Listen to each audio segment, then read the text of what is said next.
Good morning.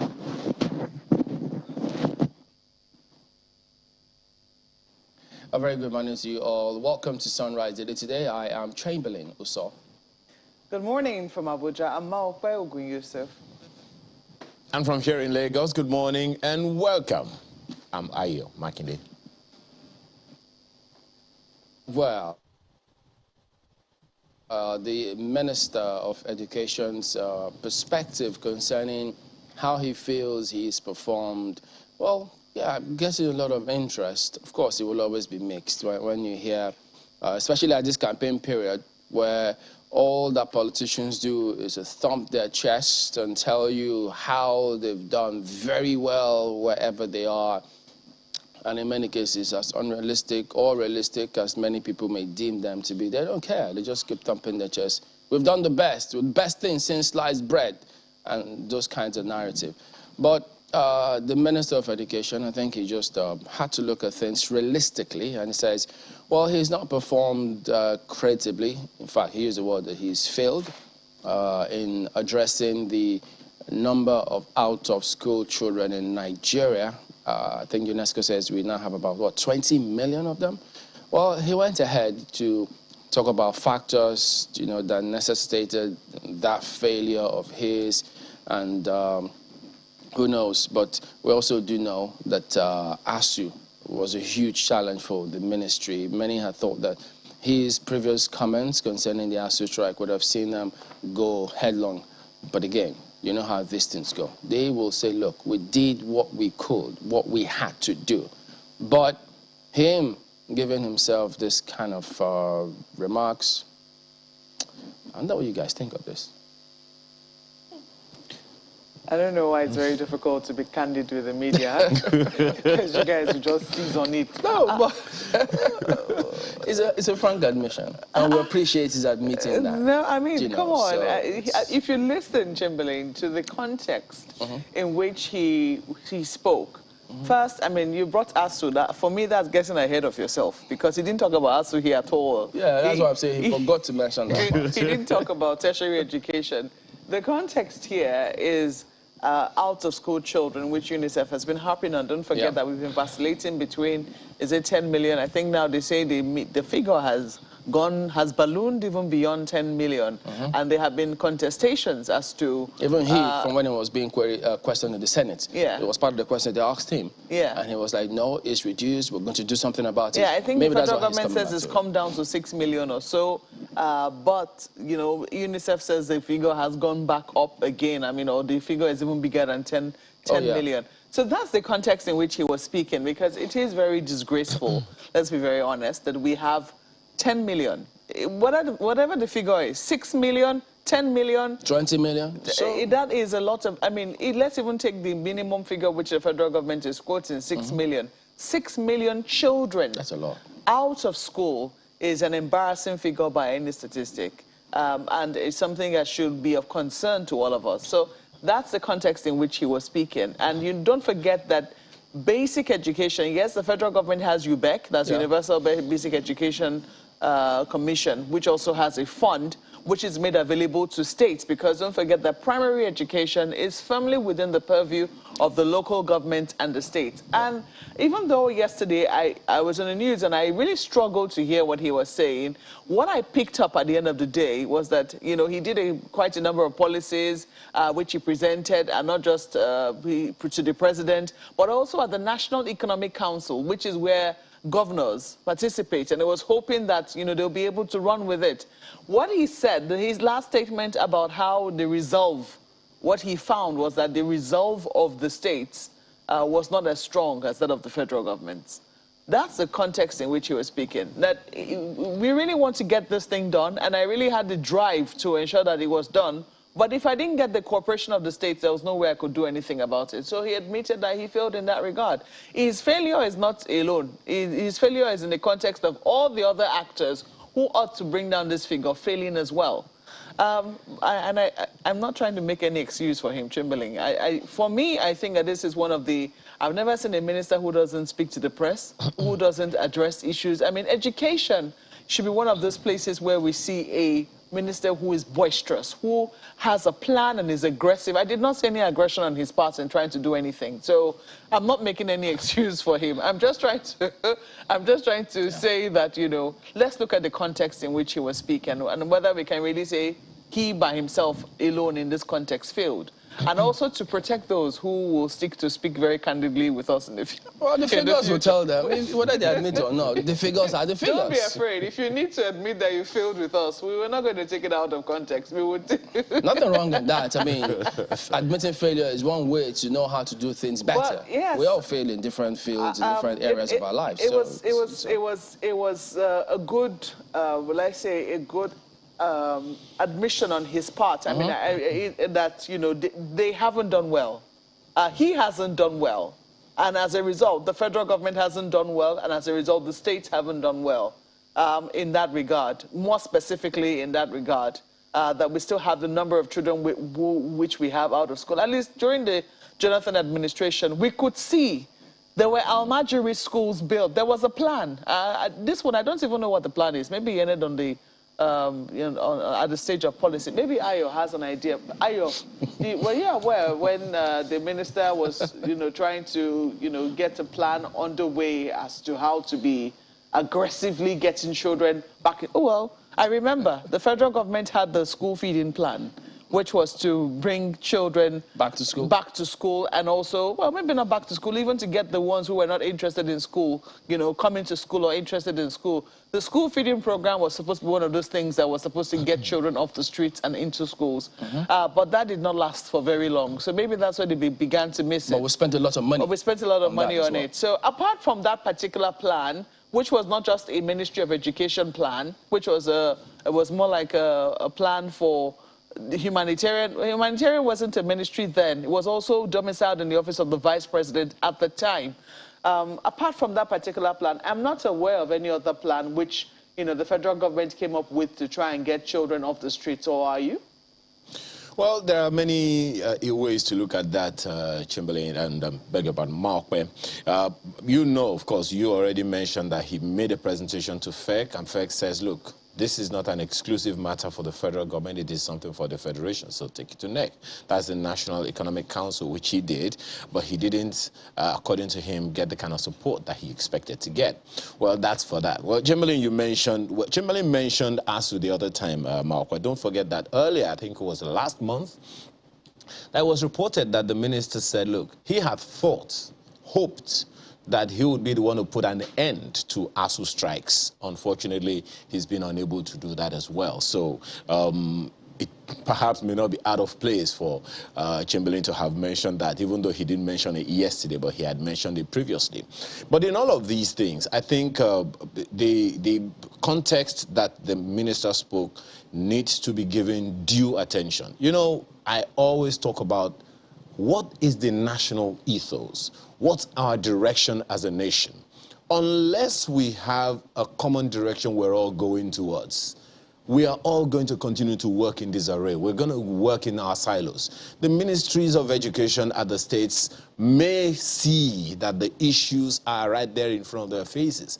But shouldn't it trouble the governors and the ministries of education, the commissioners of education at the states level, that they have out-of-school children in their states? Let's be frank. The issue of out-of-school children, should it really be a federal government challenge or something that the states should worry about? That they have children in their states that are not going to school. I remember there was the Edo State governor that said at some point that, look, we're going to criminalize or charge to court any parent whose children are found to be out of school. Well, that may have been something for the cameras, may have just been something for the news, but just imagine that was taken seriously and something was done about it. We didn't hear anything from the commissioners of education of the states. Now that the minister has indicted the commissioners of education in the states, let them also come out and say, okay, this is what the minister of education didn't do or did wrong or didn't do right, that for which reason we are not able to make sure that our children are in schools. Now, the minister also spoke, speaking to the tertiary education now. He also said, you know, last month, speaking to the vice chancellors in the universities, that they needed to ensure that there is an end to strikes. The question then is, do they have the power to ensure that? Do they have all the authority they need to govern the universities on their own without recourse to the Federal Ministry of Education? These are some of the issues that we need to deal with, because unless we have a common ethos, we are not all going to agree that primary, secondary, tertiary education is focused towards a goal for national development. Until then, I don't know, maybe we expect more confessions. Guys. We get to the papers. Look at some of these stats, just going through them now, just to refresh our memories. For instance, this was published on the 23rd of May, 2022, and it was the federal government themselves who said they spend 999 million naira daily on approximately 10 million pupils. And then another stat here, this was published on the 11th of April, 2022, where it says FG spends 12 billion naira on school feeding program monthly. It was ascribed to the national coordinator of the school feeding program. And then, you know, part of why I also thought about, you know, highlighting the education sector, ASU, for instance, because we could gain a lot if we get certain things right in that regard. There was a report that was published by the CBN, a CBN report published on the 23rd of May, 2022, says Nigerians spend $221 million on foreign education in 3 months.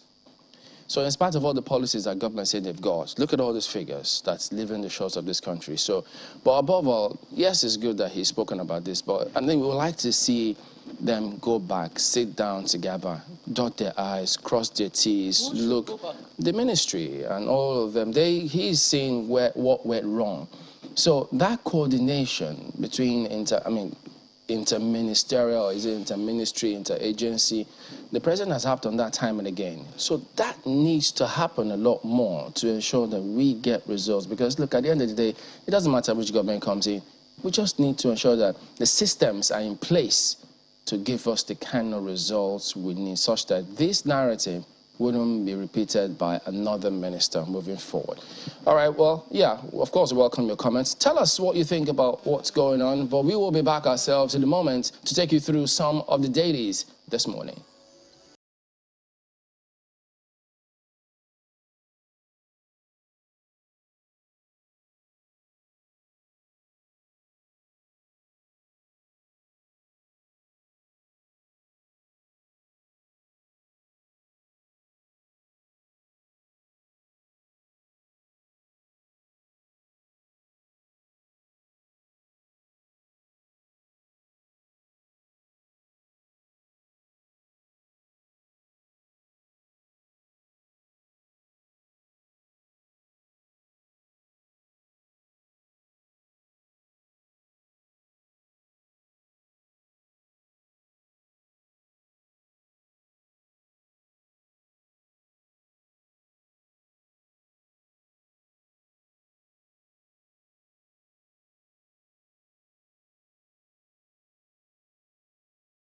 Through some of the dailies here this morning, and we'll start off with the Guardian newspaper. After Emirates, more airlines to quit over $500 million trapped funds.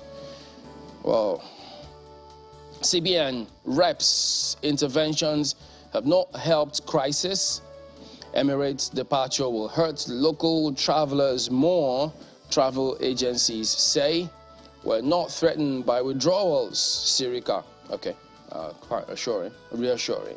So, well, anyone who's traveled already. Precisely. Well, onlookers, probably business people. You have to speak to them to find out if they're really reassured by the minister's statements. Well, maybe they have some of these, you know, and then we can tell how they receive these messages. Internalizing them is a different thing entirely because it's messaging, a social issue. You never can be categorical about such. But it is a big lead here, so you can imagine the back and forth, the uncertainty and what it does to businesses who require stability, you know, for long-term planning and then building that investor confidence, as it were.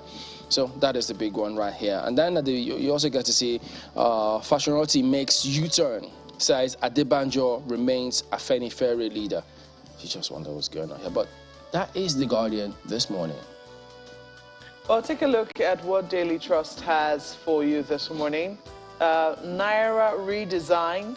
3 governors under our radar over stashed cash.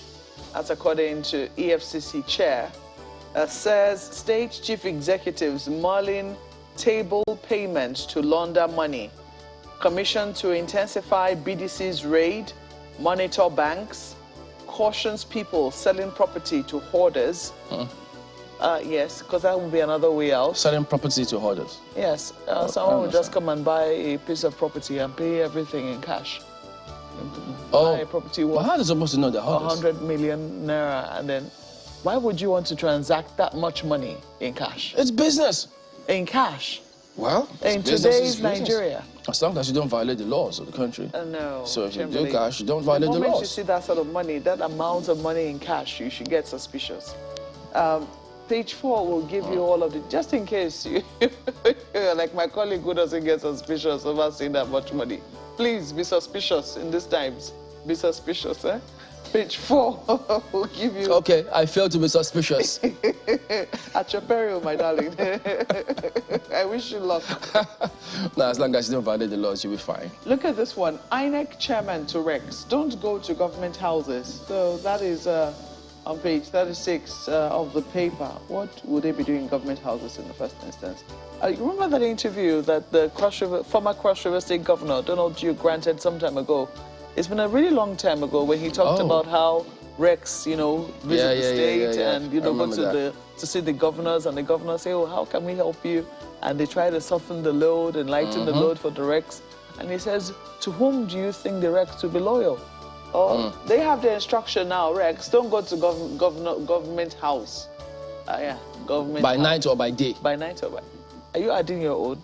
Huh? The details will be there. Don't go is don't go. Don't go to government house. Federal government to fund Kaduna Kano, other rail projects with Chinese, Portuguese, Turkish loans.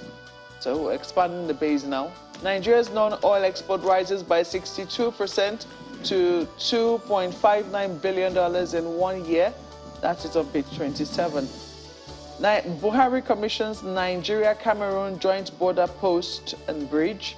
It's a page 4 read for them. We're not against salary increase for all workers, but that's according to RMAFC boss. Well, let's leave it there for Daily Trust newspapers.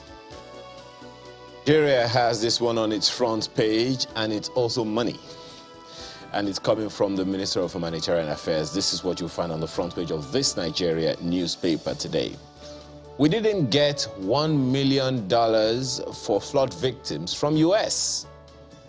Yep, that's it right there on the front page of this Nigeria newspaper. Humanitarian Affairs Minister Farouk says, Jigawa is worst hit, not Bayelsa. FG sets up temporary camps in 22 states. Governor Diri fumes over FG's indifference to state. Certainly something very, very troubling. It doesn't really matter which one is worst hit. There several people have died, and that is something that should really, really concern us. But hey, whatever you want to make of that, you'll find the details on page 4 of the paper today. And right under the story, the picture on the front page, troops kill 60 terrorists, criminals, arrest 167 across Nigeria in 14 days. Find that on pages 5 and 8. Destroy 68 illegal refining sites in Niger Delta. Well, sites destroyed. How about the perpetrators?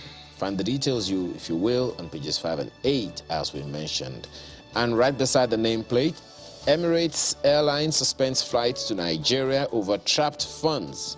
For the life of me, one would have thought, hey, aren't we supposed to be over this?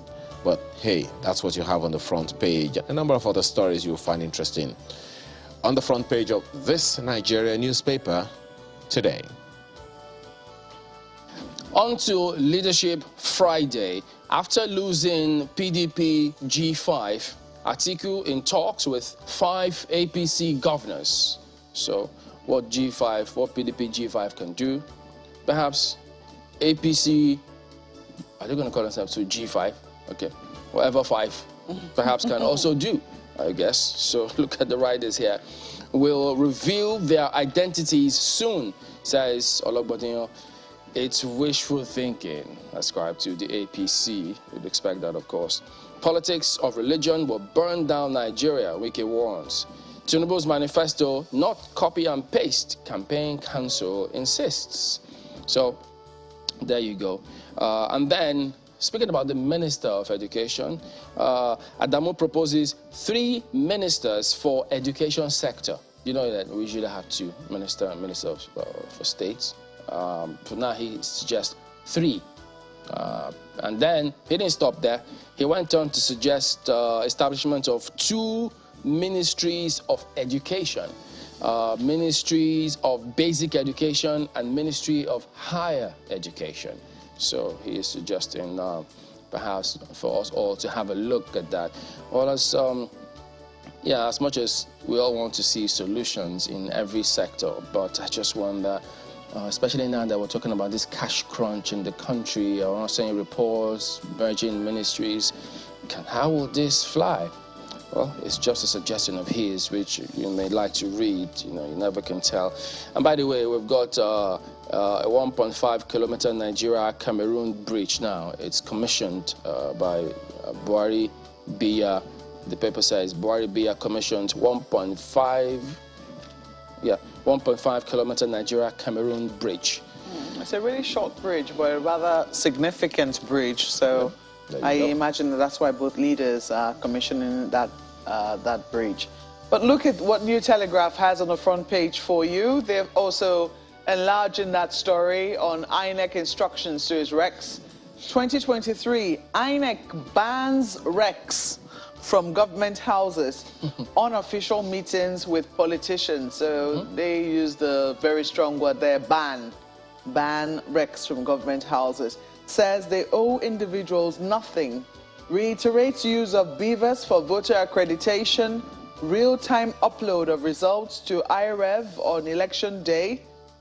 Osun Tribunal admits beavers reports Adeleke's alleged forged certificate. So you find details on pages 2 and 30 for you.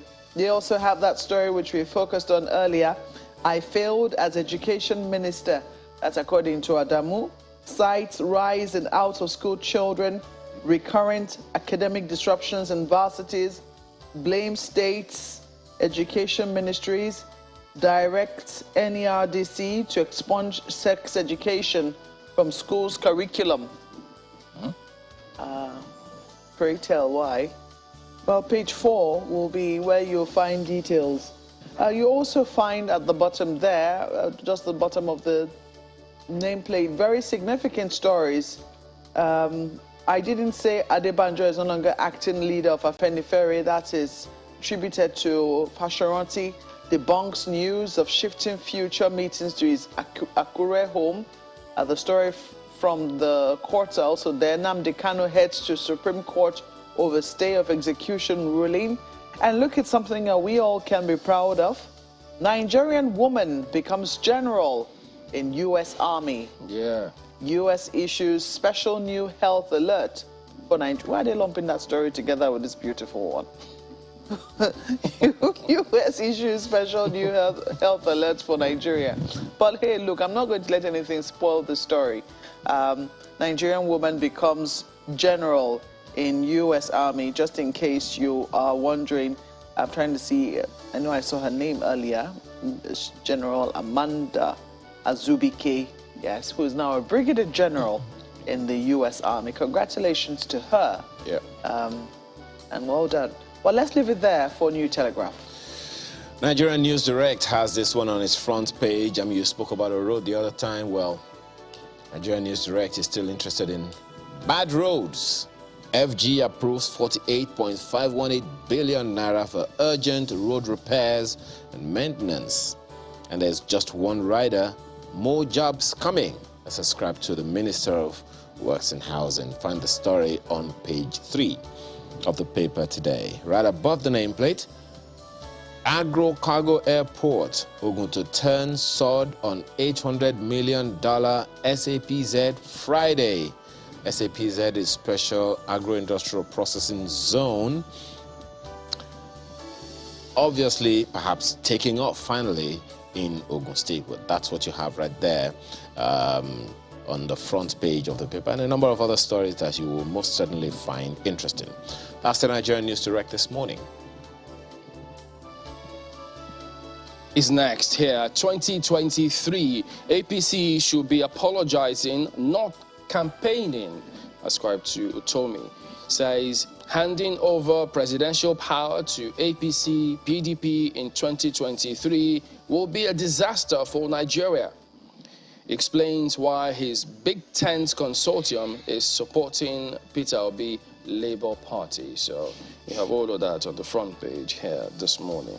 And then at the bottom strip, establishing varsities, distraction to your core mandate. Senate tells military. As Interior Committee again fails to scrutinize budgets of paramilitary organizations. I think that varsity is already up and running. So you would have thought, where was the Senate when all of this came through? There were budgetary allocations for all of that. It was there for everybody to see. But perhaps you just read the story and get the context for which this comment coming through now. So who knows? Who knows what could follow this commentary from the Senate concerning diversity. Well, that wraps it up with a look at some of the dailies here this morning. We will be back in just a moment. Stay with us.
Unfortunately, despite government's best efforts and all the numerous interventions in the past, we are still confronted with the challenge of out-of-school children, which is the direct result of lack of security in part. And I begin with this because 7 years ago when I became minister, I made it my priority, and up to this moment it is my priority. And I think I should say this. One of our elders phoned me about 2 weeks ago, 2 or 3 weeks ago. He said,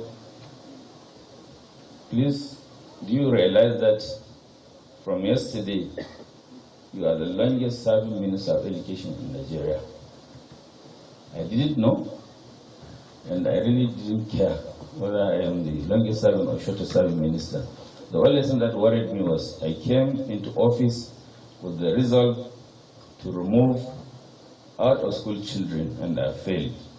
In 2016, I wrote the ministerial strategic plan, which I took to council. And as a fallout, I requested that we should declare emergency in education, especially at the lower levels.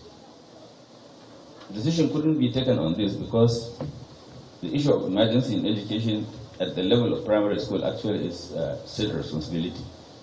So I was directed by the president to turn that memo into a memo for the National Economic Council, which I did, with the thinking that if the council bought into it, and the members are state commissioners, state governors, it means it will just be a nationwide reason.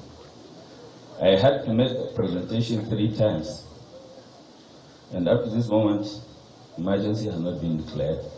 So actually, commissioners, while I welcome you heartily, and I'm very happy with your presence here, but I must tell you that our children are still out of schools because the resolve by states is not as strong as that of the Federal Ministry of Education. The challenges facing tertiary education delivery in Nigeria are still very much with us. Only recently was the prolonged industrial action by the academic and non-academic staff of a tertiary institution was called off. I hope we have seen the last of it.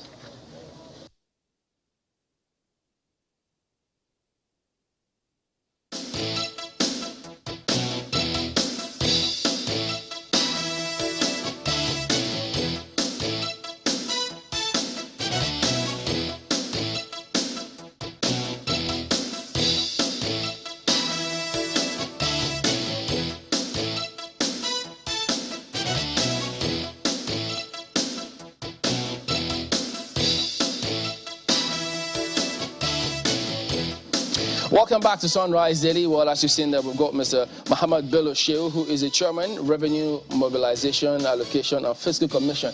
What else you call it? RMAFC, right? RMAFC. But that's the abbreviation, isn't it? Yeah, that's what people say. What did they call it, RMAFC? Yeah, Revenue Mobilization, Allocation and Fiscal Commission. The short this thing of it is RMAFC. I told you. Okay. Well, others say RMAFC, you know, straightforward. That's a mouthful, Chamberlain. Oh, okay. There you go.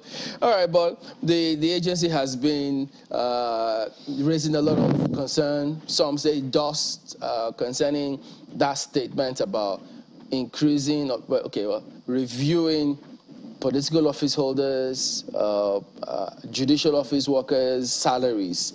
Now, I think what a lot of people gleaned from that was that you are going to increase the salaries. I mean, I think it stems from your visit to the governor of Sokoto State, Tambuwal, yes, where you said that all was set, yes, to ensure that this happens.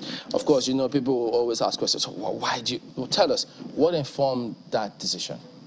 Well, constitutionally speaking, the Revenue Mobilization, Allocation and Fiscal Commission in the Constitution has about 5 items that is our constitutional responsibility, apart from what is stated in the Act. One of which is the monitor the accruals and disbursement of revenue to the entire federation from the federation account, which means that every month we sit with Ministry of Finance and other stakeholders to look at what is coming into the federation account and disburse it appropriately based on what the revenue allocation formula stated. That's number 1. Number 2 is review from time to time revenue allocation formula, which is the formula which the sharing of whatever accrued to the federation goes to all the federating units, states, federal and local governments. That is interesting. So that's within the purview of RMAFC. Yes. The distribution, the percentage that the federal government gets, exactly, what the states get, and what the local government exactly. Get. Exactly. And I'm sure you're aware in recent times that there have been agitation. I hate to, interrupt your thoughts. You're still telling us your duties. But I'm sure you've been aware that in recent times there have been agitations towards reducing what the federal government gets in favor of both the states and local governments. I will come to that. If you give me time, I will come and explain that. And then the third issue is to advise the federal and state governments on fiscal efficiency, a method by which their revenues can be increased and enhanced. And then, of course, determine the remuneration appropriate for political office holders, which is governors, president, legislators, as well as the judicial officers. This is the Chief Judge of the Federation, Chief Judge of the High Court, judges, and other things. If you look at Section 84 of the 1999 Constitution as amended, and discharge any other function as may be assigned by the President or the National Assembly. So these are our functions. This is what we do. And the last time this remuneration was looked into was back in 2007 to 2008, when there was an act, to the President and National Assembly and became a law. And from that time to now, we have not done anything about it. Currently, you are all aware that there is this serious agitation for review of the revenue of judges. Not revenue, salary of judges. It will interest you to know that if you hire a judge today, a judge that had been in the system for 20 years will receive the same salary with the judge that had been hired today. That's the law, that's what it is.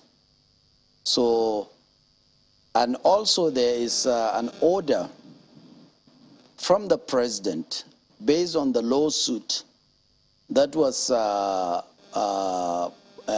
put in by some of these agitators and others on the salary of judges. I'm sure you are aware, where a judge ordered that judges should be paid like 10 million? 10 million a month. So the President set up a committee, and the committee made recommendation, and he ordered the Attorney General of the Federation to liaise with Revenue Mobilization, Allocation and Fiscal Commission to look into this and come up with something. So we are not only looking at that, we feel that it's time to review the entire package. Review does not mean that we're going to increase it, or we're going to reduce it, or it's going to remain some. We're going to look at all other issues, and these things are done scientifically. And this is what we do. So it's not anything that is new to the Commission, and I think it's about time for this thing to be done. I will give you an example. The appointee of the President as an ambassador, if that person is not a career ambassador, that means the President picked like General T.Y. Brute or AVM Usman or General Olani Shakin, who was the immediate past Chief of Defense Staff, post him to place like Chad, Cameroon, wherever, and ask him to become an ambassador. His salary, according to what is on the ground, is the salary of a deputy director in any of the federal services. That's what it is. So we find that as an aberration. Somebody who had reached the highest pinnacle of his career in the military, and then you bring him in and said, go and be my ambassador, my representative, but he's dealing with people that have higher salary than him. A director in the Federal Ministry of Foreign Affairs. So there are a lot of lapses there. So this is what has informed us to do this exercise now. It's not true that we are just trying to put a bonus or a jumbo package for president and governors and legislators. And contrary to what a lot of people perceive and believe to be so, that legislators and senators have jumbo salary. No. There is no legislator, no senator, no minister that earns over ₦1 million a month. We'll come to that, in Nigeria. There's an outstanding question you need to respond to. Yes, Yeah, the question I was asking about the allocation, when you talked about how you advise, you also, give distribute the allocation in Yes. favor of federal government, states, and local government. Can you do that without a constitutional amendment? We cannot do that. We have to do it within what the Constitution says. Revenue allocation formula. The framers of the Constitution designed it in such a way that Revenue Mobilization Allocation and Fiscal Commission will be the body that will be looking into this. The Constitution says after 5 years, this thing may be reviewed. But it will interest you and your audience to know that what we have now is from the Modification Act signed by Ngozi Uwala and President Olusegun Obasanjo. There was a time when they discovered that even FCT cannot be funded based on what was the existing law. So there had to be a certain device whereby a certain percentage of the revenue allocation formula was assigned to, they were called special funds. FCT gets 1%, Ecological Fund gets 1% out of the share of the federal government. And then there is the Natural Resources Development Fund, which is 1.68%. And then there is stabilization, which is 0.50%. Stabilization is to assist any state that is in distress in terms of revenue generation internally, and some things that are beyond their control, just like what we have in Cross River State after the ceding of Bakassi to Cameroon. You know, there were many Nigerians that decided they don't want to be part of Cameroon, they want to come back to Nigeria. And the president, from Obasanjo down to the current president, continued to assign $500 billion monthly out of that stabilization fund to Cross River State so that they can assist those people and provide accommodation. Is that still going on now? It's still going on, yes. Okay. You understand? All right. We've since been joined by Awal Musarraf Sanjani, Executive Director of the Civil Society Legislative Advocacy Center, CISLAC. He's also the Head, Transparency International Nigeria, and Chair, Board of Trustees, Amnesty International Nigeria. Thank you for coming on this morning. Thank you very much. Well, in terms of the modalities, how you carry out this, we understand that you consult CSOs like his. Is that the procedure before you come to a conclusion? Yes. We engage all stakeholders, from people like him, my good friend that I haven't seen since what, 2000 or what? Yeah, 13, 14? that's right. Yeah. So he obviously wasn't consultant on this In one. New York, right? That's right. Okay. So in New York. We consult them, we consult every other stakeholder, and before we embark on this exercise, you're going to see advertisement asking Nigerians to contribute and debate this, you know. So everybody is invited. When the advert comes, they can give their opinion. We met the Ministry of Statistics, not the Ministry of Statistics, the Statistics General of the Federation. Yeah. And we look at all the parameters, the economics, you know, what is prevailing on the ground.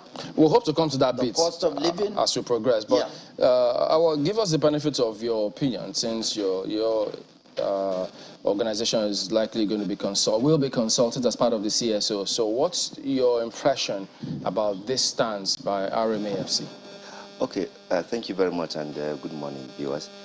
Our position on this issue is that given the serious economic crisis that the nation is facing, and the fact that we're actually running a very expensive public administration system in the country, and given our revenue, flow in the country, we thought that while we are not against having appropriate remuneration for public official, but this also has to be, looked into how the nation income is and the sustainability of it. Because one of the major things that we have noted is that these incentives is what is bringing political violence and making the politics in the country do or die. Because some people believe that once they are there, it's not just the allowance and the salary. There are so many unofficial, because of lack of accountability in the system, so many unaccountable resources going into some public officials. For example, as a legislator, it's not, well, the Senate president is quoted to have said that they earn only 1.5. However, the 13 million that people are talking about, according to him, it is just their monthly or quarterly running cost. I mean, a professor who has been in the university for 30 years lecturing, his salary, his earning is not up to 450,000 naira. You have a public official, appointee, or even elected, going with this huge packet. Definitely, there's no fairness in it. Secondly, up to now, as I speak to you, Nigerian workers have been battling with so many states government just to agree with 30,000 minimum wage. Many of the state governors are saying they cannot afford to do that. But look at what, at various levels, at the state and national level, look at what public officials who, some of them are even dropped out. A professor who has spent 30 years teaching, contributing to the growth and development of the country is not considered. So what our own concern was that what they have come up with should have been automatically something that should progress, that should go on. We don't need to wait until 10 years or 12 years to do incremental salaries and allowance based on our own income. But they have waited since the last they said they have done this was 2008. Definitely, this doesn't show efficiency. And therefore, in our opinion, this large jumbo salary to some of the political office holders is not really going to translate to anything, either efficiency or accountable governance. For example, some of them is even duplication. You recall Obasanjo was a former president under the military. Buhari was a former president under the military. They have enjoyed, or rather they are still enjoying, more resources. The question is that, is revenue mobilization working to ensure that public officials, whether as a governor or as a senator, are not collecting duplication of allowances? Well, how? By being what, a governor? For example, you serve as a governor for 8 years in your state, and you have even made, some of them, they even made a law to be collecting permanent, pension and gratuity. It's only in Nigeria you see public officials who will come and legislate such kind of law. So you serve as governor, for 4 years or 8 years. You have already been paid for. Okay, so I mean, well, I'm sure that DJ Rampa can respond to that, and I'm sure that he'll take that on. But what I would like to know is, because oftentimes when we think of public office holders, we only think of the politicians. And it would seem that, there's not a lot of love between politicians and the general Nigerian public. But when you also think of the fact that judges, for instance, are also caught up in this snare, can one really say, even though the Ramfak boss has also said that, we're not saying we're reviewing it upwards or downwards, but from what he has described, the fact that we have not done this in a very long time, and when you look at how inflation has proceeded in our country, the chances that this is going to be an upward review is very high. So can we really say that we cannot afford to take a second look when we know that a critical cadre of public officers, such as judges, will also be affected by this? That's why I say, if we have a system that is automatic, that look at these increments progressively, you wouldn't need to have this accumulative issue. You would have automatically know that people should be actually, their salary or their wages should be actually increased. But they had waited for this long to even review this thing, and that's why I'm saying that now, given the condition that we have found ourselves, but actually you have to borrow money to even do everything in this country. I don't think it is the right time to actually embark and implement. I hope it is just a proposal, not being implemented. Okay. Because if it is being implemented, then it will have a serious burden on the financial or the economy of the country, given the fact that virtually we have to borrow money to do everything in this country. And secondly, we are not eliminating all sorts of corruption and duplication. Okay, let's let him respond so that it doesn't get too long for him to respond to. Go ahead. What do you think of that? Raf Sanjani, my good friend. I respect what you said. But the fact of the matter is, this is our constitutional responsibility. And like I said, we have not done it since 2008. I mean, a lot of Nigerians are not aware that there is a disparity. Why should any chief executive of a public office receive a salary higher than the President of the Federal Republic of Nigeria? This is what it is. Any chief executive? Yes. Of a public office? Of a public office. What does the president currently receive? You have the NCC, Port Authority, CBN governor. The severance of a CBN governor when he leaves office is higher than the severance that the President of the Federal Republic of Nigeria receives. This is a fact. What are they? It's a lot of money. Go and research it. I mean, you are a journalist. When you're here, you are a journalist. You're here, the representative. We have a multiple structure and duplication of responsibility as far as this issue was concerned. Are you not going to tell us? Mohammed Adoke, who was the former Attorney General, analyzed this in 2012. Looking at the powers of Revenue Mobilization, Allocation, and Fiscal Commission, and the Constitution, and he gave an opinion that our powers is not only limited to the judicial and political office holders, but to all public officers that are political appointees in Nigeria. Yeah, but Mr. Shehu, you broached the topic about the severance package. Yes. You have to tell us what it is. The severance package, I mean, what the president gets, a CBN governor get higher than what the president gets when he leaves office. You go and research it. I'll give you the template, And what informed the commission? No, but how do people understand what you're trying to do if you don't tell them what the figures are? What we are trying to do is to bring on board all political and public office holders that are not captured in our previous act to be captured. I'm sure you are aware there is what we call the harmonized salary structure, where you have the compass, we have the quantis, we have the compass. There is one that is treasury funded, which is a special salary structure for places like FIRS, Bureau of Public Enterprises, Debt Management Office. We have self-funded salary structure, NNPC, NCCA, CBN, MPA.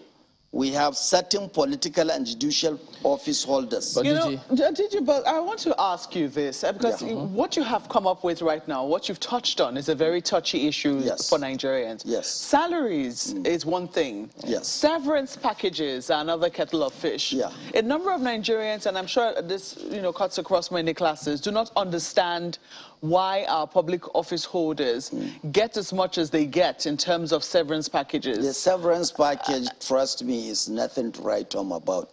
If you are a DJ in an organization, you spend 4 years or 8 years. How many billions? Huh? How many billions? You just get about 5 million naira. As a DG of an organization, when you are leaving, nobody is going to give you pension. Nobody is going to give you any other money. But when you are living, let's say as a DG of Standard Organization of Nigeria, for instance, when you are living, your entire severance package is not more than it's not up to 6 million. Okay, they just give it to you and then you go. We need to go to break, but we'll return. He's spoken about the severance package of maybe SONDG 6 million. Maybe he'll tell us about that or the president when we return in just a moment. Stay with us.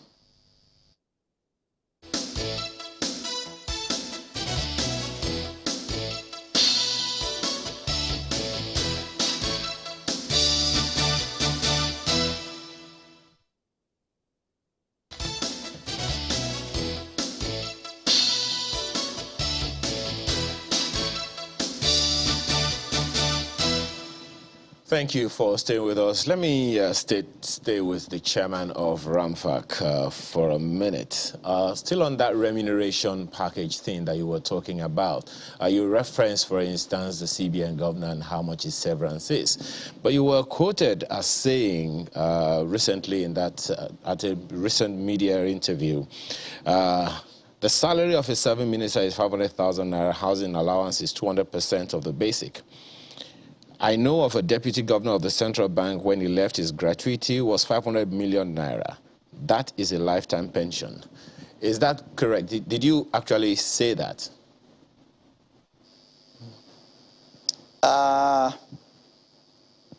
Maybe I may have said that, but I know of they have a very impressive package. You know, I don't have any qualms about that.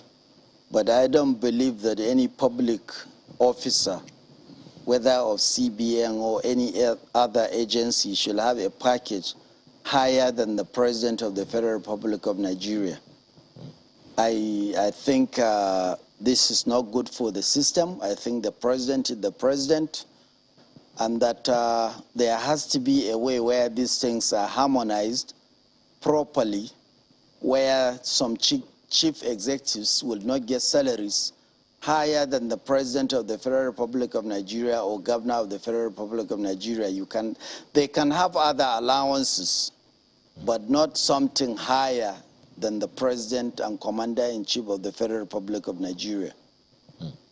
Well, it is easier to assume then that if you said that the deputy governor of a central bank received 500 million naira in severance. Can you speak up, please? Can you hear me better now? Yeah. Okay, good. Can you speak up? Yeah. I can hear you, and I hope you can hear me well. It is easy to assume then that if, yes, as you said, the deputy governor of the central bank received a severance package of 0.5 billion naira, it's easy to assume that the central bank governor probably earns more in severance. But is there anything in the law, whether that's the law that sets up the CBN or RMAFC or any other one, that says that what is in those laws, those severance packages, are wrong? Well, it not necessarily states that these things are wrong, but what we are trying to do now, these multiple salary structures, which is more like a duplication of responsibility, that we're trying to harmonize them based on the law, because a CBN governor, even though it's a professional appointment and the deputy is governor of the CBN, but these are political appointments. So they must be captured by Revenue Mobilization, Allocation, and Fiscal Commission. And, you know, this should be like certain political, public, and judicial office holders' salary and allowances. So this is what my commission would like to see.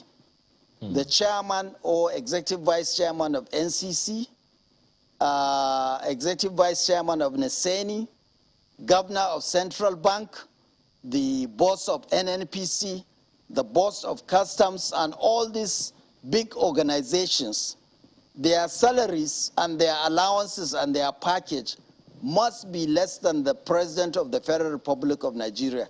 This is what I want us, to achieve, and what I want Nigerians to agree on. You know, you can give them other allowances, but certainly their salary must not be more than the salary of the President and Commander-in-Chief of the Federal Republic of Nigeria. Well, Mr. Shehu, you know, just a second. This review My sincere is apologies. not only about... Just 1 second, just 1 second. On that issue that you are raising... political office holders and judicial office holders, yes? Just a second. On that same issue that you raised, you also said, you know, previously, before today, that the act, that is the law that sets up RMAFC, says we can get information from any agency of government, but somehow this is a very difficult exercise because some of the agencies hardly cooperate because there is no mechanism for sanction if they refuse to cooperate for enforcement. I'm wondering how this exists. Which agencies are these, if you can be a little more specific, and how come this cannot be redressed by simple, maybe, information to the President of the Federal Republic of Nigeria, whom you seem to be speaking for now?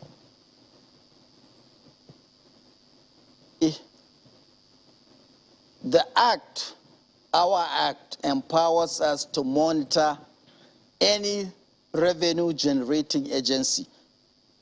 There were 5 that were listed, but then it says any. Apart from the NNPC, Nigerian Customs Services, the defunct DPR, which is NUPRIC, the Federal Inland Revenue, the Nigerian Customs Services, the Act states any revenue-generating agency, Immigration, NCC, Port Authority, NIMASA, NCCA, and so many others that generate, even the foreign missions outside of Nigeria, you know, they also receive some kind of revenue that accrue to them when they are outside. But when we write or we try to get information from them, it proves very, very difficult. But we are glad and happy that the National Assembly has given some enforcement powers that they propose in the new constitutional amendment, which is going around the states.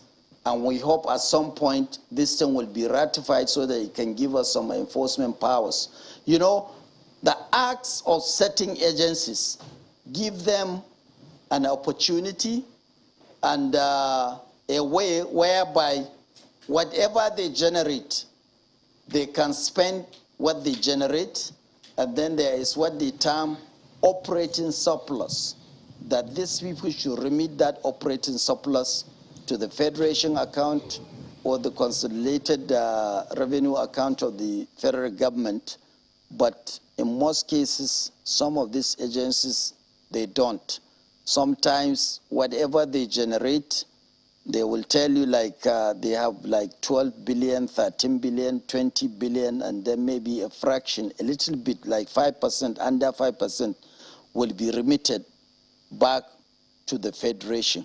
So we want a change of that system, whereby that type of resources that they get can be remitted to the Federation account so that it can all be shared by the 3 tiers of government, federal, state, and local government. This is what we call the revenue leakages. You know, some of the agencies, they collect VAT, they collect withholding tax, they award contracts, there are stamp duties. You have to go and knock and talk to them, and sometimes they cooperate with you, other times they don't cooperate with you. So we believe, like the DG budget has stated about 2 months ago, that Nigeria does not have a debt problem, but Nigeria has a revenue problem. These revenues are in all these other various governmental agencies. If these revenues are promptly remitted to the Federation account, Nigeria will not be in the state where it is now. This is what I'm saying, but I'm glad that the National Assembly has seen fit to really see that we get enforcement powers, and there is also another provision where a proposal was made to have Accountant General of the Federation and Accountant General of the federal government. We are grateful, and we hope that all the states, you know, in an attempt to ratify this constitutional amendment, they will go through with that. This was what the conceivers of the formation of the commission felt is necessary to have in a federation like Nigeria, so that everybody will know who is responsible for what. Well, just one question to you before I go to Rafsanjani. You said earlier that salaries are different from allowances. Clearly, it sounds like you're saying you fix only their salaries, you don't fix their allowances. And you said that they can get allowances, but maybe, you know, you want to be in charge of the salaries. I'm wondering, Yes. They claim that you try to clarify what happens in the National Assembly the other time, saying that their salaries aren't as much as people think that they are. But then there are allowances that many people believe are part of the same because they get everything about the same time. Could you kindly clarify to us, what's the percentage of their allowances over the salaries that they earn in the National Assembly? A senator or a House of Representatives member, for instance. I gave an example that in other democracies, when a person is elected a senator or member of House of Reps, he comes in and he meets already an existing structure. And that structure is that if you represent Senatorial District A, in all the offices where you have senatorial office for that senator, there is a governmental structure that takes care of that office, the salary of the persons and the people that are going to be employed in those offices, the special assistant to that particular senator, and everything down the line. The senator has nothing to do with it. It's an existing structure. This is what I know what is going on in places like Malaysia, Indonesia, United States. But the Nigerian system is such that all those packages, they are cumulatively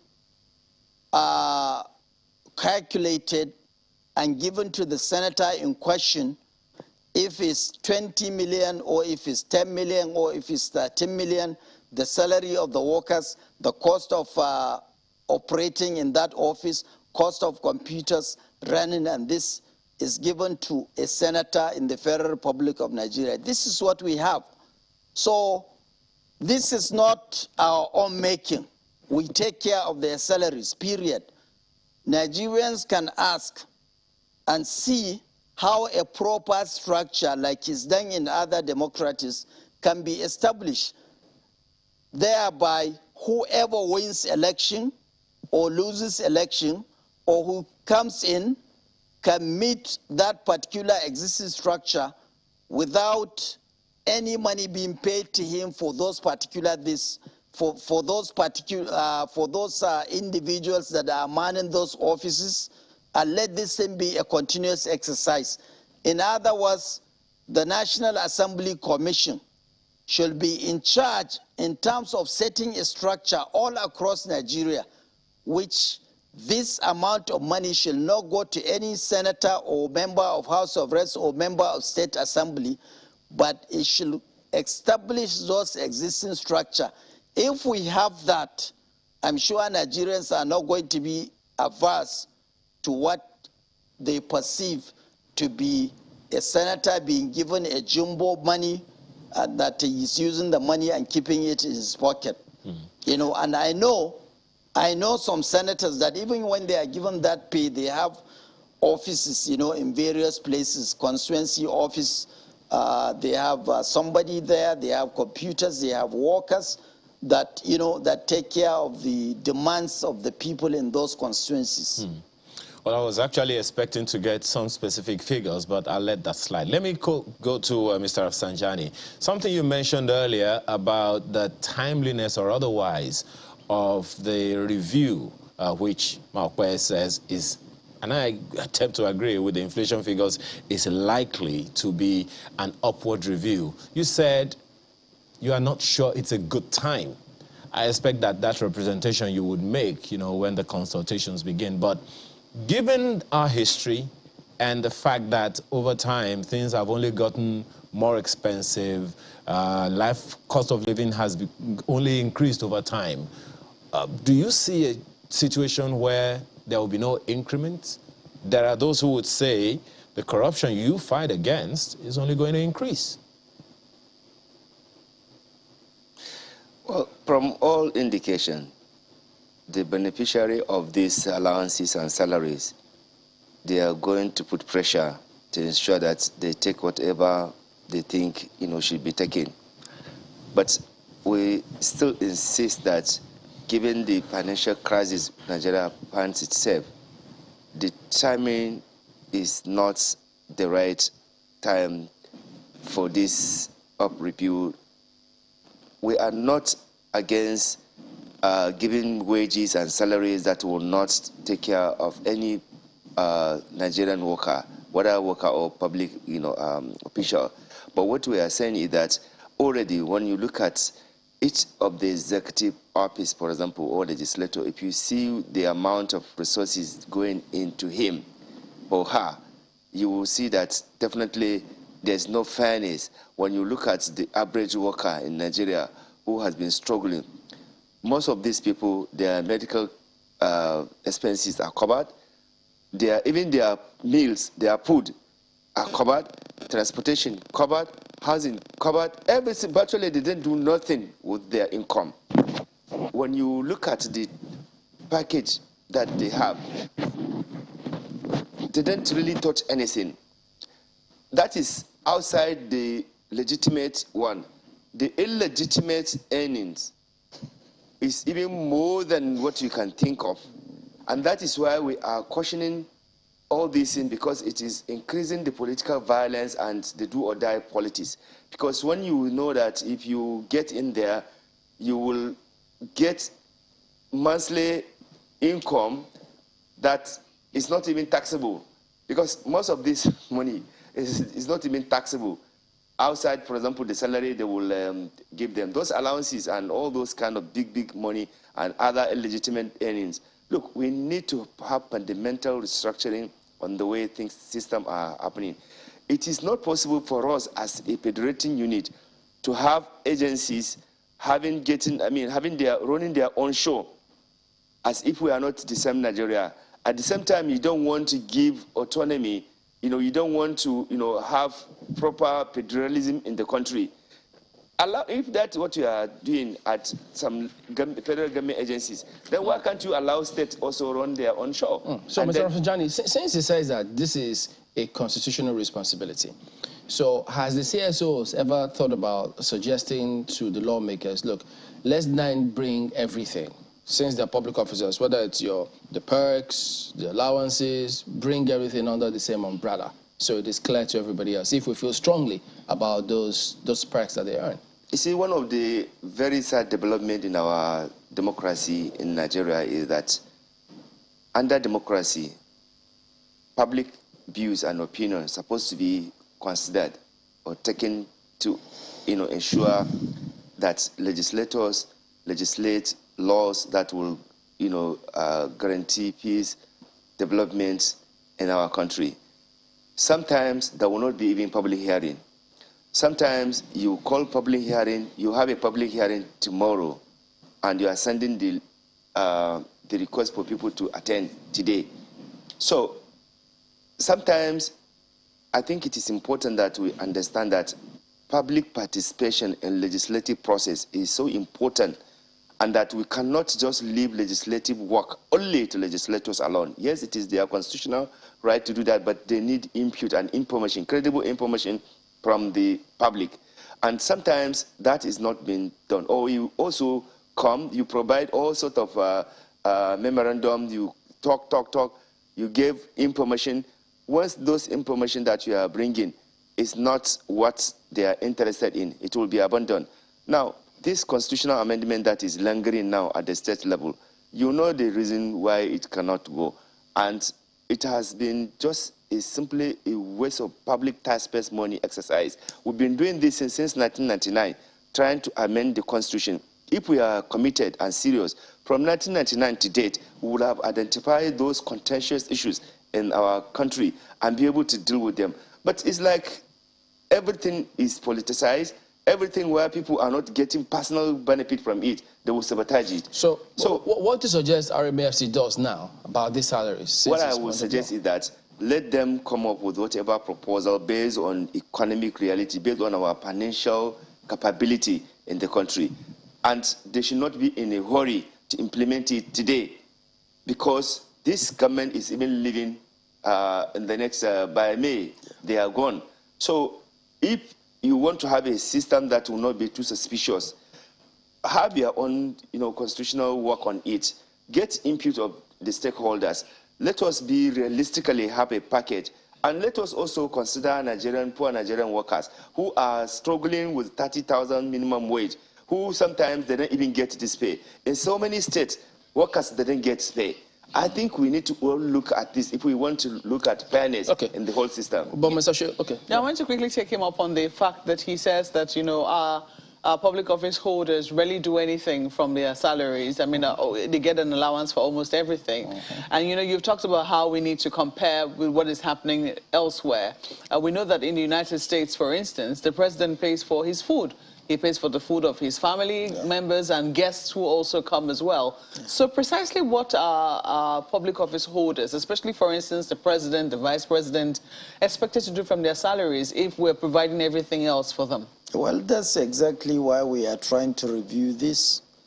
We are looking at it holistically. It's not just for us, contrary to the opinion of some people that we are trying to increase their salary. No. We're looking at this thing holistically. Yeah, but you and I know that.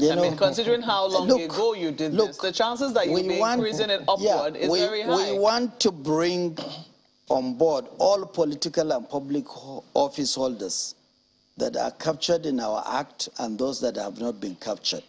I gave you an example of ambassadors, if you recall. If you send an ambassador who is not a career ambassador, his salary is that of a deputy director, which is what, 250 something in a foreign land. We want to stop that. He represents Nigeria. We want to also bridge that salary disparity existing among various political office holders and judicial office holders in the country. I gave you an example of judges, where I hire a judge today. A judge that had been sitting on the bench for 20 years will get the same salary with the judge that is being hired today. This is an aberration. So what is it going to become if you bridge it? Whatever it is, let's look at it. People like him can come and give their presentation. All other various interest groups can come. We will look at it scientifically. We will analyze. We will take a decision. And contrary to the perception of Nigerians, it's not something that can be done in a month. This thing may take 6 months, 7 months, even up to the next administration. We also want to enlighten the general public about the actual remuneration of political and judicial office holders so that they can have an understanding. Okay. And also, we want to make sure that, there is this lawsuit about judges. You heard about it, where a court ruled that judges should be paid, what, 10 million a month or something like that? We want to take this. This is our constitutional. For the judges, it's understandable. We also want to, make sure that the cost of governance through a remuneration that will provide a living wage, we are not averse to people having a living wage in Nigeria. The commission is not our responsibility, but as a decent human being, I want every Nigerian that works for public or even private to have a decent wage that he can live. But it's not our responsibility. And we also want to ensure the monetization policy that is implemented.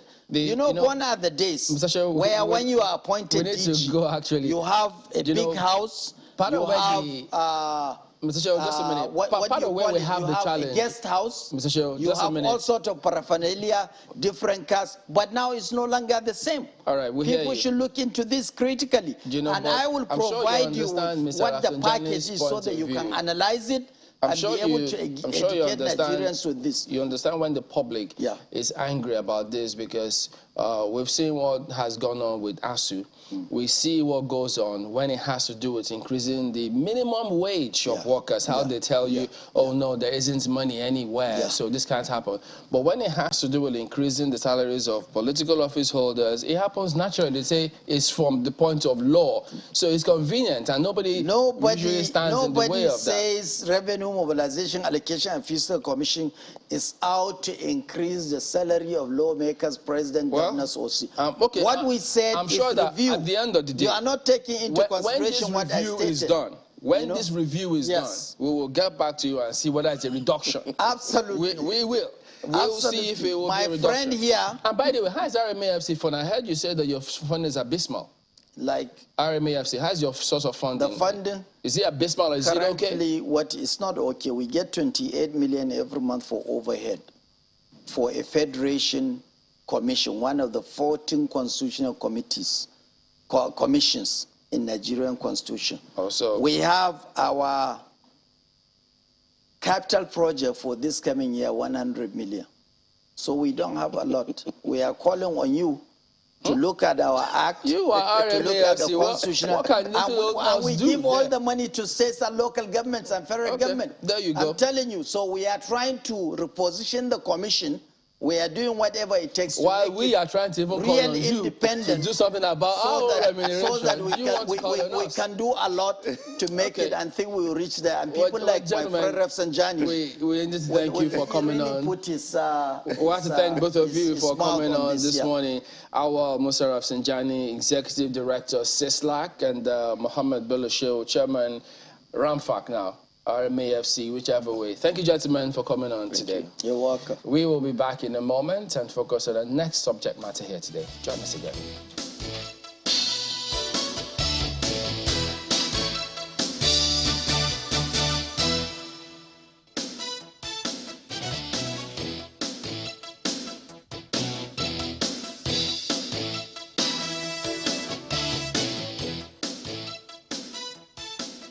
Well, thank you for staying with us. Well, the crisis in the Ogun State PDP is what we're focusing on next, where a faction of the party in the state, Ogun State in particular, say they've expelled its former governorship candidate and 4 others from the party for alleged involvement in the manipulation of the delegates list. Now, the group said the affected members used manipulated delegate lists to conduct the May 25, 2022 governorship primary election of the party and engaged in what they call flagrant disobedience to court order. We have some perspectives on this with the 2 gentlemen there, but let's begin with Dr. Sunday Sholarin, who is a factional secretary of the PDP in Ogun State. Thank you for joining us this morning, Dr. Sholarin. Perhaps some background might help people understand exactly what the issues are. Well, thank you very much. Let me just put a few things in the right perspective. First and foremost, we do not have factions in PDP Ogun State, and I can assure you that every member of the party in the state can, of course, agree with me on this. So we do not have faction. We have one executive committee of the party in the state led by Honorable Sikulai Olawale Ogundele. So the issue of faction in Ogun State PDP does not exist. And if anybody says that, then such person falsehood. So, however, we had our primary under the age of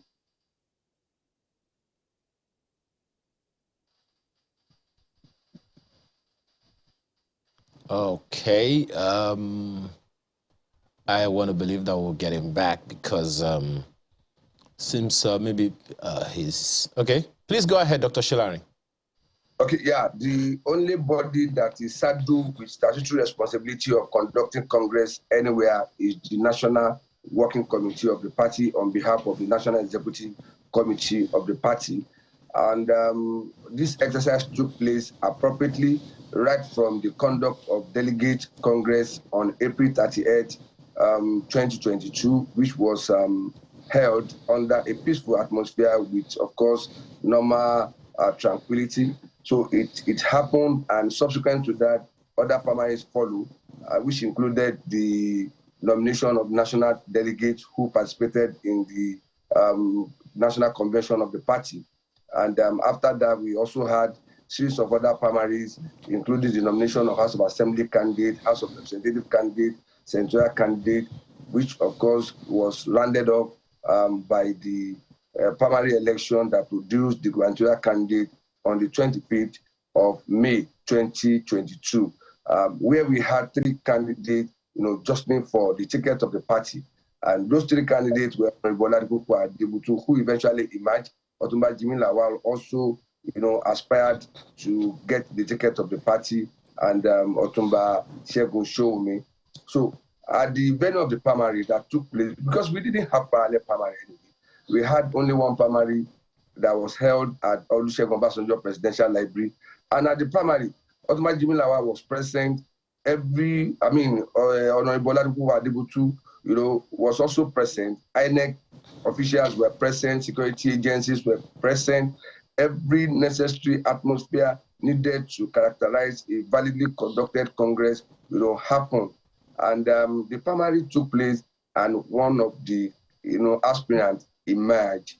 And I think the only drama that, of course, came to happen, which of course took us by surprise, was that Otumba Jimi Lawal came with a separate delegate list. And this will be the first time in the history of political primary that an aspirant will surface at the venue of the primary with a self-generated delegate list. And of course, one will wonder where the list was coming from, because part of the sensitive material that should have brought to to a Congress venue included the result sheet, the ballot paper, and the delegate list. Dr. Sholari, just 1 second. You said candidate emerged. Which candidate emerged at this primary you're talking about? Honorable Dr. Oladipo Olatunde Adebutu won the primary. And this primary was conducted by the electoral panel set up by the National Working Committee. Okay, so just to be clear, my apologies, just to be clear, is this the same candidate you're saying that has been expelled from the party, or that the claim is that this particular person has been expelled from the party? I just want some clarity.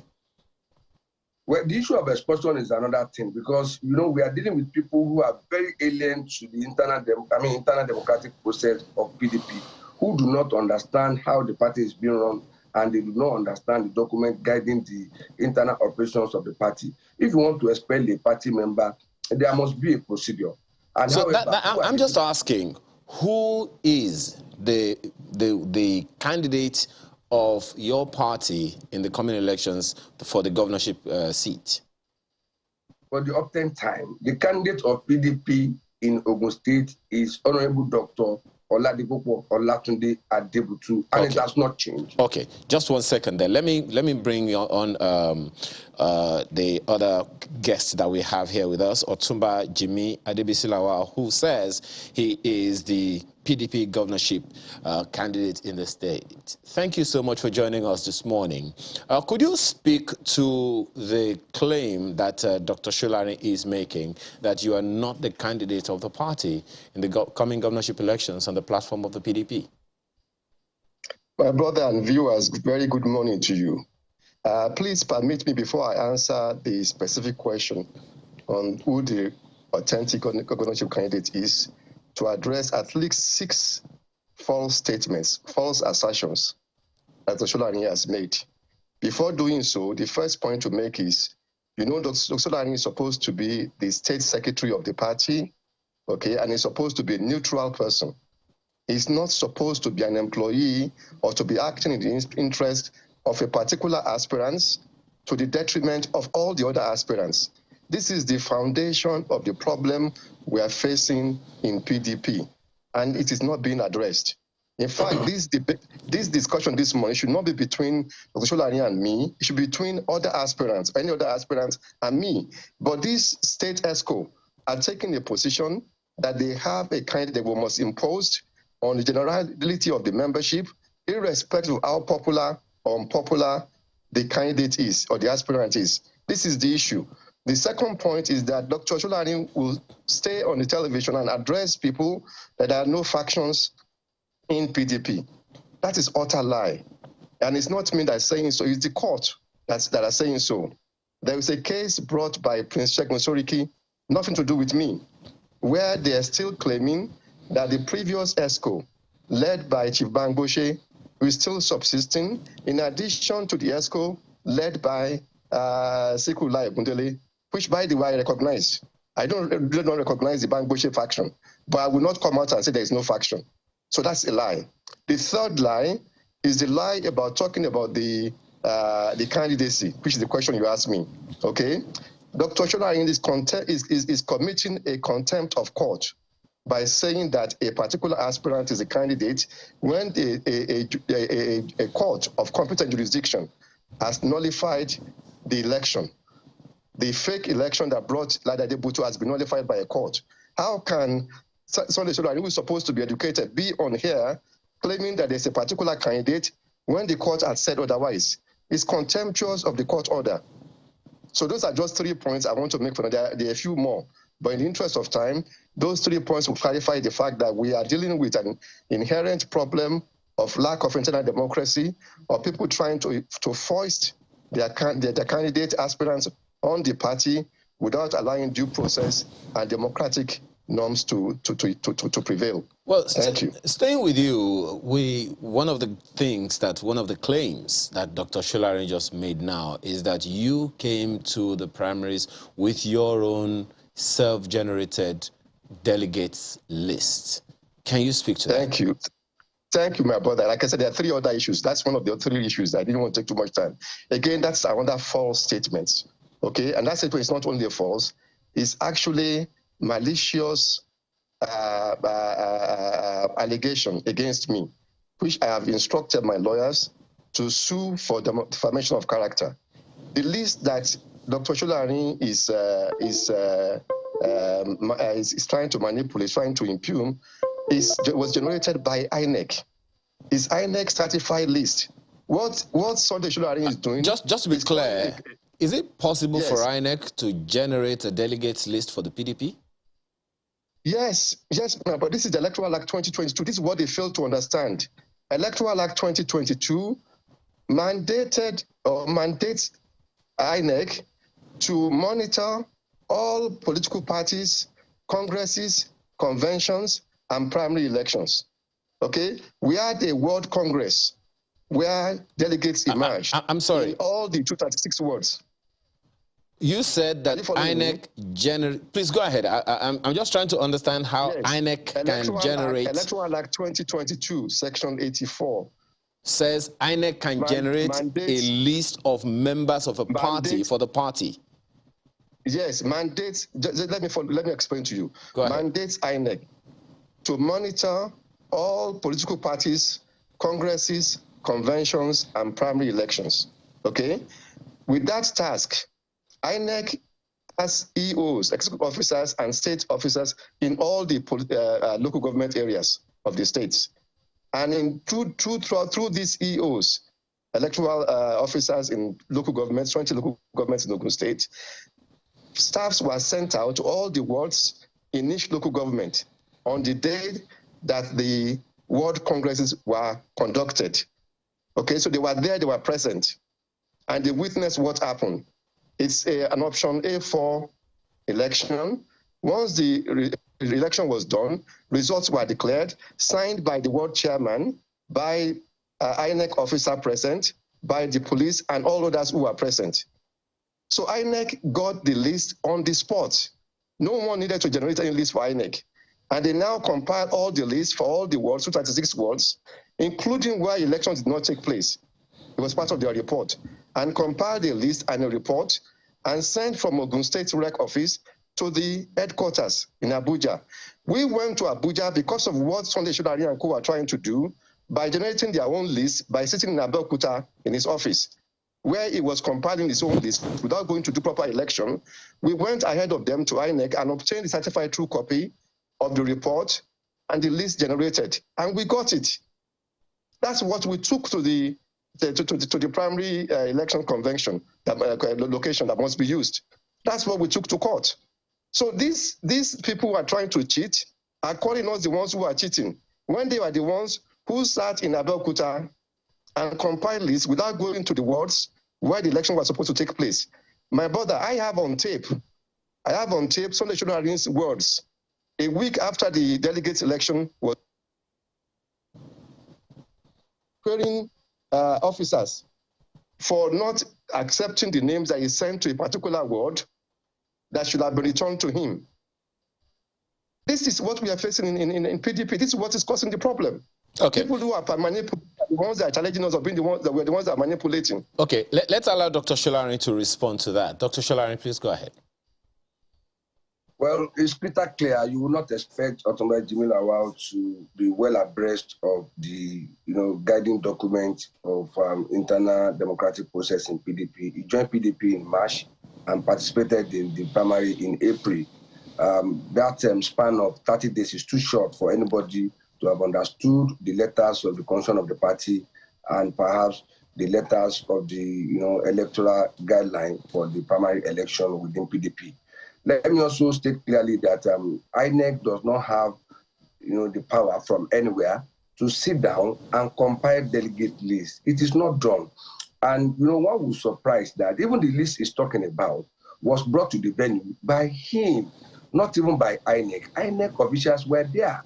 They came empty-handed. Their role was to monitor the Congress. So, and it is the responsibility of the electoral panel to come with the delegate list. And let me say this, he bought nomination form, and in the nomination form, they also showed the guideline, regulating the conduct of the primary. And in this guideline, it was stated there how the delegate list will emerge and the role of the electoral panel. And let me also say this, even this list they are talking about, of course, we will elect them of forging delegate list. The electoral, guideline guiding the party primary state that only a list signed by the chairman of the electoral panel who actually conducted the delegate congress should be used. And all of these their lists are computer generated, put it on computer generated sheet of paper, ordinary sheet of paper. And one wonder how that can happen. One wonder when a student will say he has only come with an examination question that must be set for him. It baffles us, but let's continue to see the way to go. These people should go and learn how. In fact, one would wonder, because Otumba Jimmy Lawal was in APC all this while, and I'm sure he had also aspired in APC to become governor of Ogun State. If he had participated in any primary in APC, he should tell us if it was the same process that is trying to orchestrate now that ensued while he was in APC. How can INEC generate delegate lists for political party? I've never heard such from any quarters from anybody, but this will only, be an argument of somebody who does not understand the system that he claims to, to be a member of. So that is where we have issue. So where did this purported expulsion letter come from? I'm sure you're aware of it. Well, that's another impunity and another, lack of knowledge of the process. I don't know who are the people who are parading media saying that they have suspended, they have expelled members or executive members of the party without setting up a disciplinary committee. And you want to see why are they doing all of this? In our own case, what happened was that we noticed that Otumba Jimmy Lawal, even after the 14 days that the court said fresh primary should be conducted by the state organ of the party, in which the national, executive committee of the party felt that it is wrong for court, in their view, to ask a state chapter of the party to conduct Congress. It is alien. And in any case, the only thing they can do is to approach an appellate court, which they have done. But after the 14th day given by court, before the expiration of that 14th day, we had approached an appellate court in Ibadan, saying that, okay, we have issue with the judgment given by the trial court and it should be subjected to higher interpretation. Of course, date has been given for that. After that 14th day, Otumba Jimmy Lawal organized some dissidents to go and conduct fresh Congress. And one thing that you will want to ask is that how can an aspirant aid the conduct of a Congress of a political party? Even when the national leadership of the party had issued a statement, written a letter to INEC, saying that they are not going to conduct this Congress, they have gone to appeal court and they have served all parties to the suit. Okay. Otumba Jimmy Lawal still aiding some dissidents in the party to conduct Congress. And what we could do at that level was to subject these people to the disciplinary committee. And let me say this, Otumba Jimmy Lawal was also among people who were written a letter to come and appear before a disciplinary committee But instead for him to appear, he went to Congo with Governor El-Rufai. And that showed that what Reno Omokri said before the advent of all this primary was that we have a mole in PDP and the mole is not about Jimmy Lawal. Okay, let's get him to respond to some of the issues that you have raised there.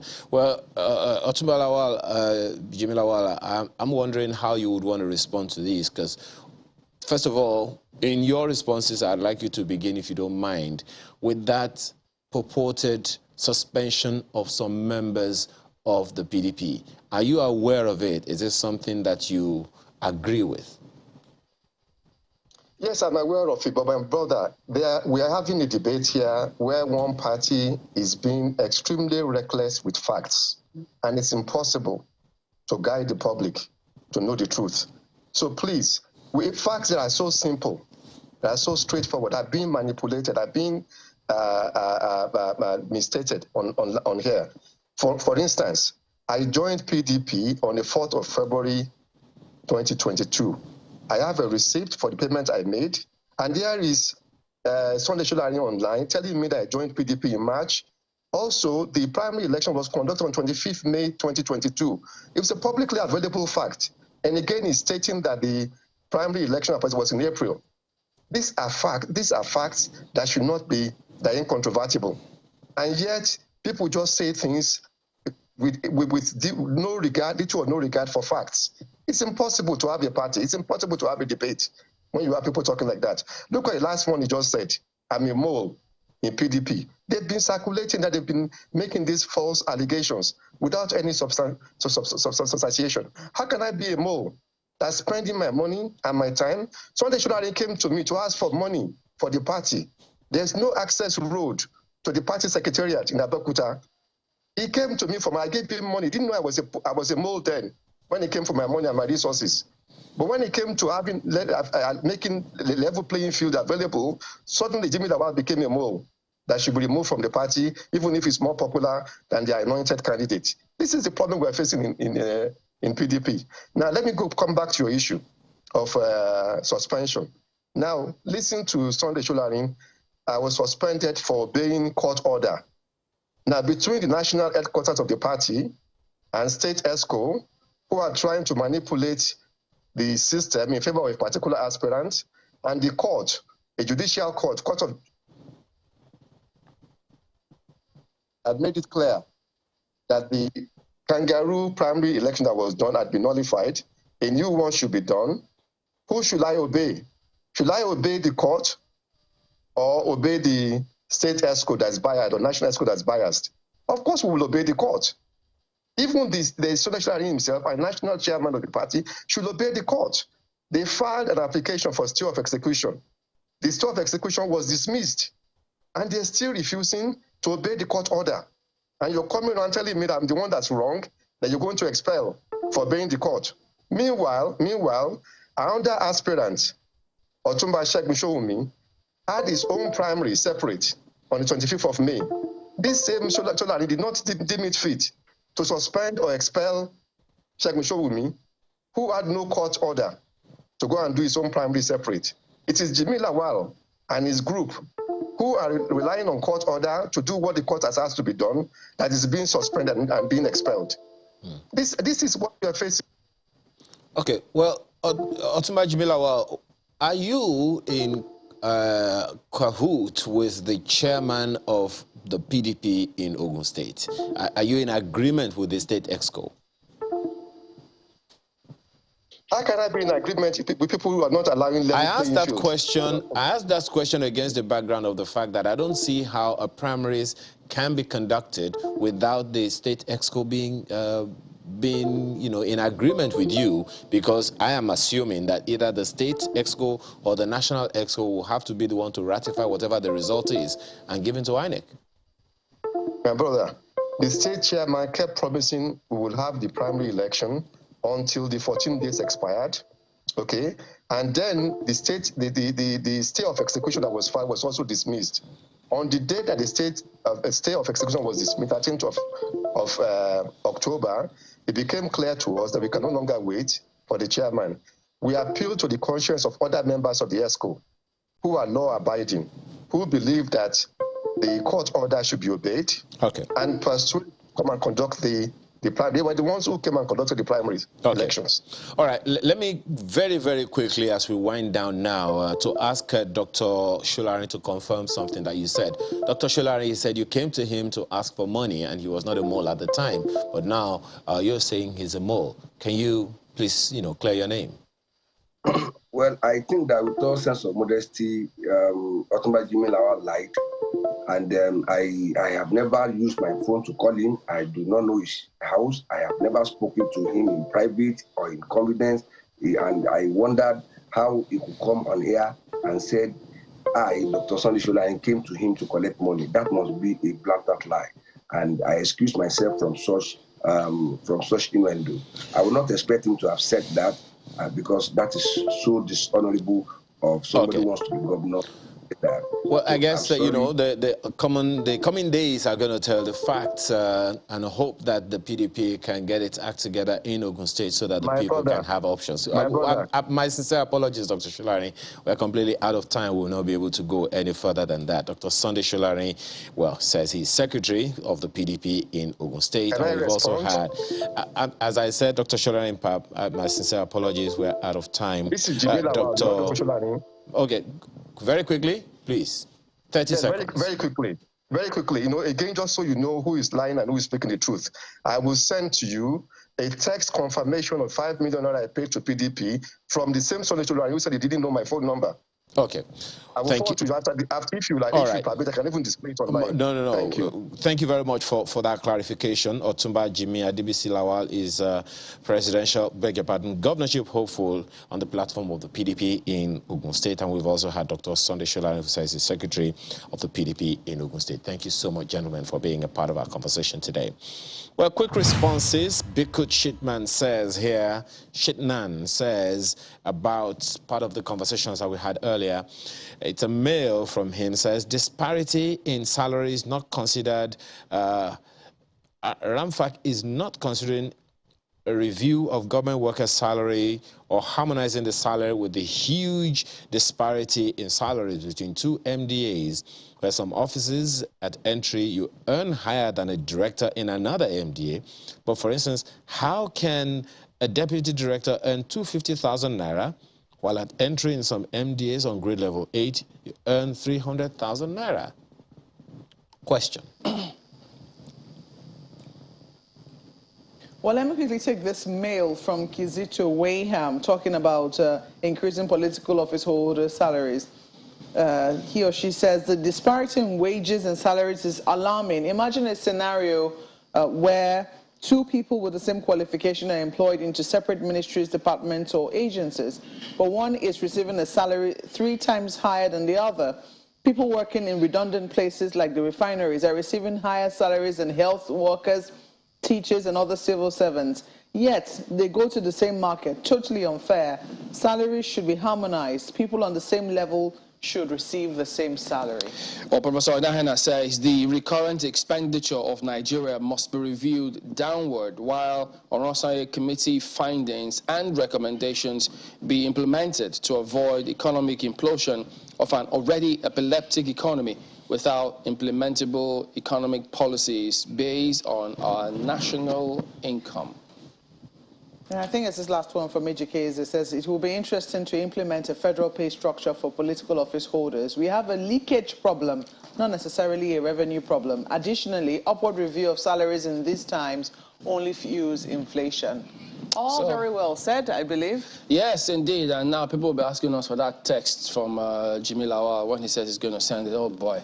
All right, so there you go. That is the show today. Thank you all for watching. What a week it's been. But we will be back with you again next week. I am Chamberlain, so have a very good weekend. Well, we'll be seeing you later tonight. Something very interesting coming up for you on Hard Copy. Make sure you stay tuned. Thank you for watching. I'm Maokwe Ogun Yusuf. And I'm Ayo Makinde. Do pray for Nigeria. Have a wonderful day.